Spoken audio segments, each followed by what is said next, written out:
Over caution. Some people never will have much. They're too cautious.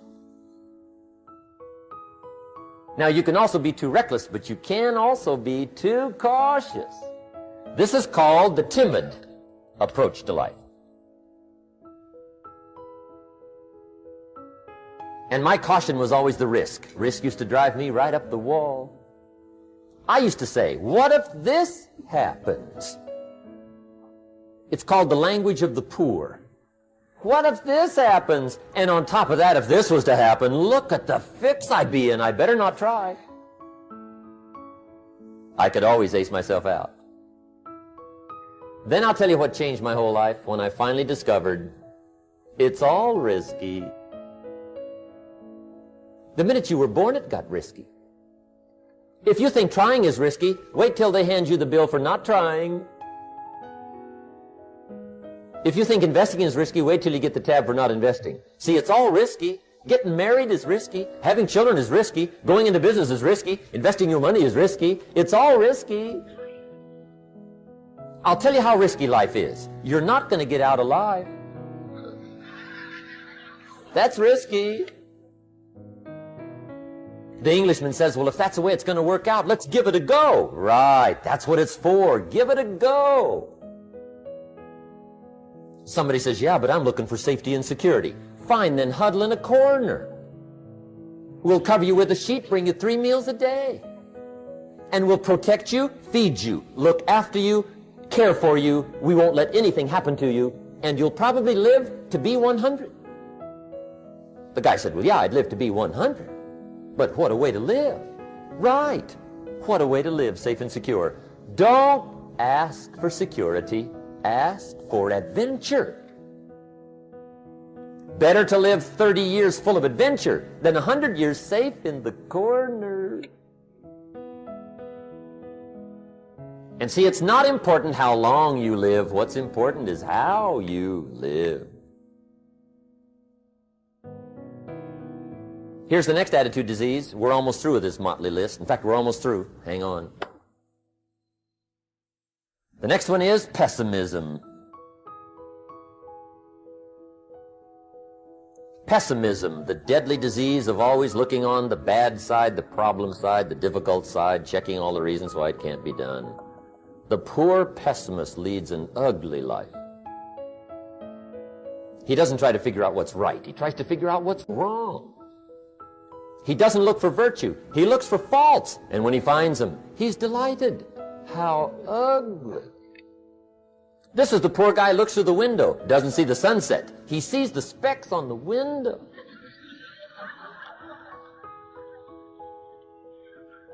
And this is the poor guy, right, who rushes up, takes such leave of his senses. This guy rushes up and he says, I've got 5 good reasons why it won't work. He's so dumb he doesn't know all he needs 1. He's got 5.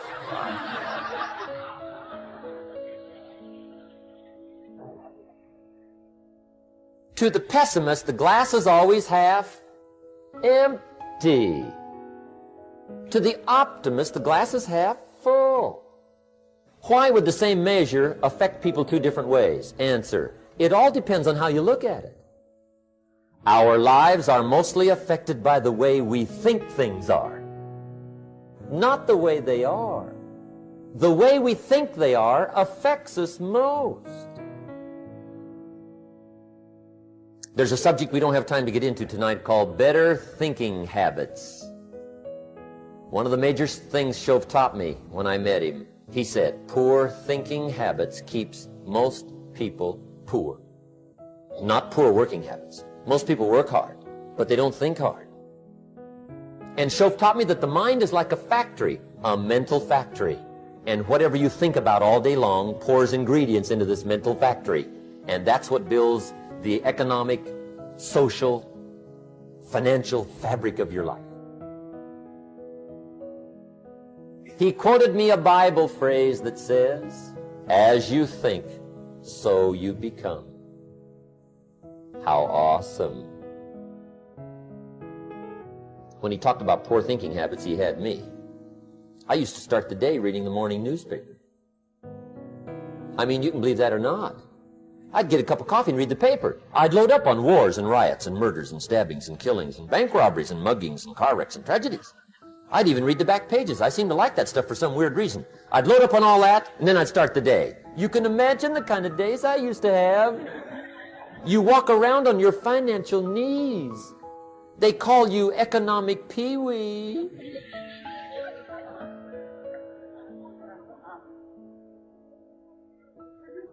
The guy says, I want to be a great leader. Wonderful. The first thing we do is follow him to his house. When we get there, we walk in and check his library, number one. Somebody says, well, why check his library? The reason is because what a man reads pours massive ingredients into his mental factory, and the fabric of his life is built from those ingredients. You would not believe what some people have got in their house to read. You would not believe.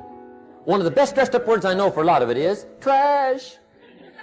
Can you imagine dumping a barrel of trash into this mental factory every day and coming out with a rich, dynamic, positive life? It can't be done. You might as well try making a cake with cement. The kids back in Danbury, Connecticut, high school, they're asking me questions one day. I'm talking to the kids. Kids got good questions these days. One of them said to me, Mr. Rohn, how do you build the good life? I said, it's simple. It's not easy, but it's simple. Here's how you build anything. Select the right ingredients, keep out the wrong ingredients, and it starts with thought. Everything starts with thought. So you must be wise and careful what you think about, because that starts everything. You got to be wise and careful. I asked the kids, what would happen if somebody dropped sugar in my coffee? They said, well, you'd be okay. I said, what if somebody dropped strychnine in my coffee? They said, well, you'd be dead. I said, correct. Lesson one. Life is both sugar and strychnine. You gotta be careful. I said, what if my worst enemy drops in the sugar? They said, will you be okay? I said, what if my best friend, even by accident, drops in the strychnine? They said, well, you'd be dead. I said, correct. Lesson two, watch your coffee.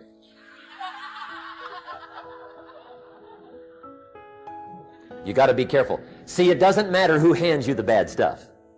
It doesn't matter where you get the bad stuff. It'll still do its damage on your bank account, wherever you get it.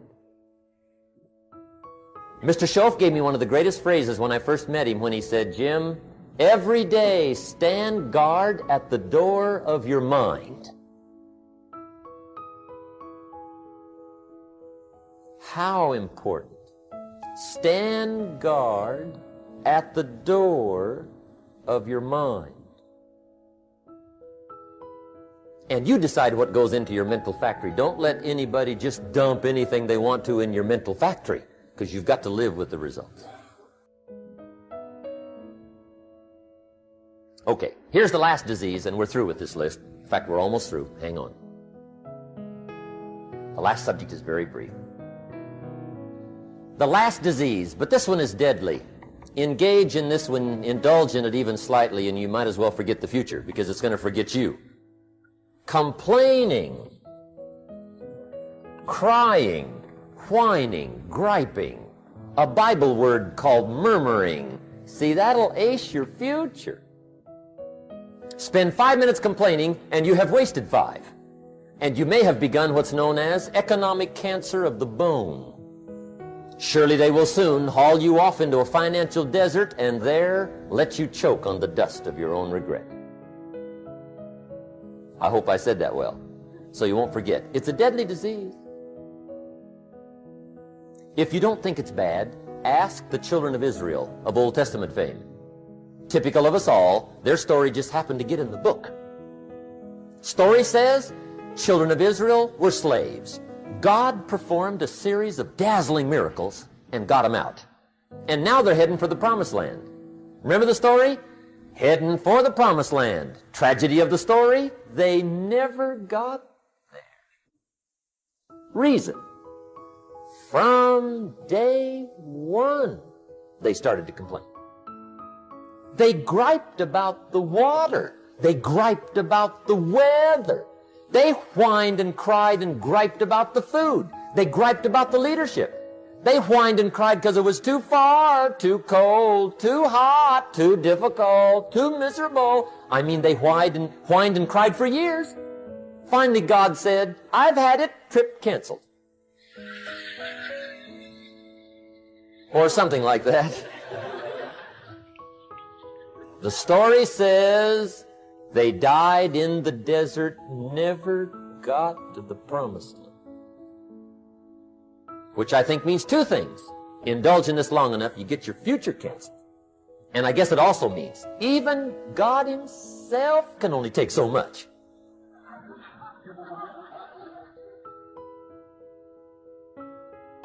Okay. Just be on the lookout of the things that can destroy all the good you start. The war is on. And this evening, tomorrow, mentally, personally, socially, economically, you got to make sure you're winning the war. And this is part of it.